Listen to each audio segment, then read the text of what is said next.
Another unwelcomed guest, Marcel Wolfington said with his rough voice as Lunatrina entered the room and gently pushed the door behind her. She stared at him suspiciously and soon at me, who was opposite her, at her right. I bowed my head. She raised her hand instructing me to raise my head and turned to face the powerful Zeta warrior. "I'm sorry. I should have told you about her," Lunatrina's beautiful voice apologized to Marcel. Her voice sounded as sweet as honey. I lowered my head sadly knowing what Lunatrina was going to tell him. Tears slowly filled my eyes. I blinked away my tears not wanting to cry. I hated what the Luna want Marcel to do to me. I didn't know him, nor did he know me. What she wanted to do was wrong. I wish she could cancel her evil plan and just send me home. "Tell me what?" Marcel questioned her.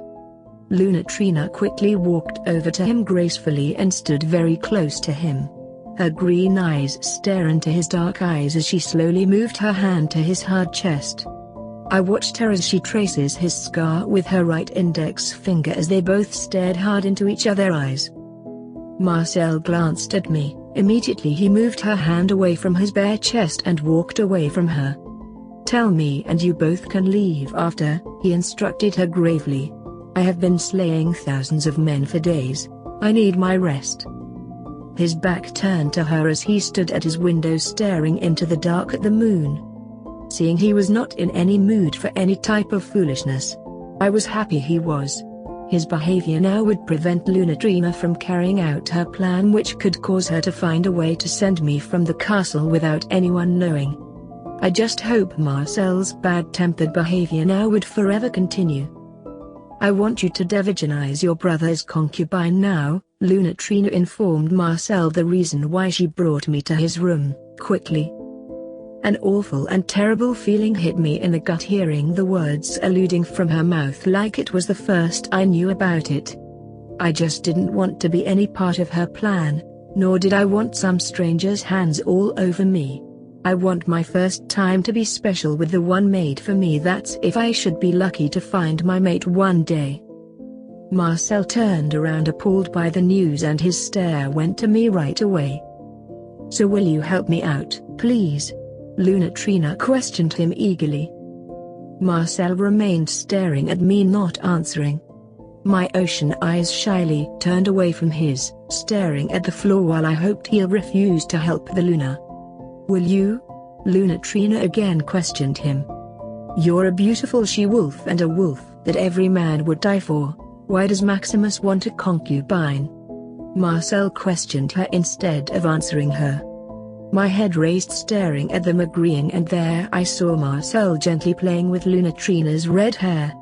His hand carefully brushes the strand of her hair. "Please help me out," she begged him. His hand quickly moved from her long red curly hair. "My brother seems to be going mad of all the land I've captured and the alphas I've killed for him. Too much power is making him go insane," he told Lunatrina. "I'll talk to him now, in waking him from his madness and to appreciate the beauty he already has in his life," Marcel told Lunatrina as he gently touched her right cheek. Her eyes closed by his touch and slowly reopened. She quickly pushed his hand away from her and turned to me. "Leave!" she yelled. I quickly did as I was told, leaving the two. A smile emerged and I thanked the moon goddess from inside that her evil plan wasn't going to happen. I got to my room and closed the door, laying down. I soon began to worry about what other plan she will create in devigenizing me. Her alpha mate wants me to be his concubine and it seems she'll do anything for her mate, which scares me.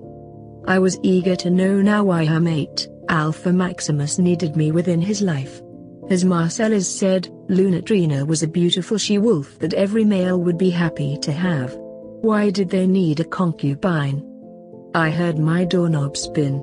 I got up running to open the door as the doorknob remained to spin. "Don't ever lock the door," Lunatrina said, infuriated as I opened the door. "I'm sorry, your Luna," I apologized as I bow my head. "Raise your head," she ordered me angrily as she enters the room and held the door. "This door should never be closed unless it's me or my alpha mate do so," she told me angrily. "Yes, you're Luna. I'm sorry," I apologized. "Good," she said, pissed. "Now go and lay down," she ordered me. I ran over to the bed and lay on my side, curling up onto my soft large bed. "Flat on your back and don't move until you're told so." "Yes, you're Luna," I answered sadly. I despised the way I was being treated. I was being handled badly like a child by her evil stepmother. I wanted to cry, but I managed to fight it away. "You may come," I heard the Luna. I made a quick look, not wanting her to see I has moved from the position she forcefully made me lay down, and there I saw Marcel entering the room, shirtless with his hard bare chest and scar showing.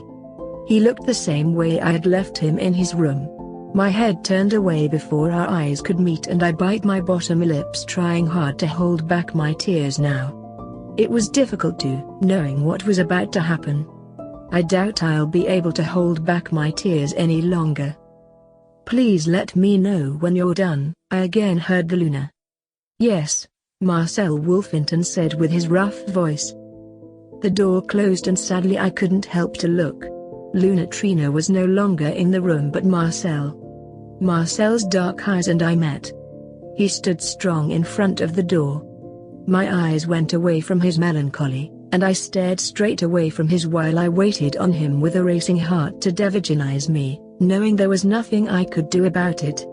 My eyes closed as I heard his powerful footstep coming closer and closer to me. My heart raced even more within my chest.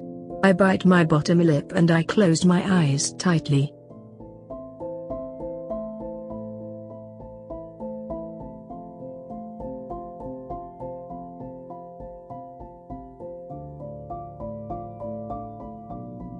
To be continued.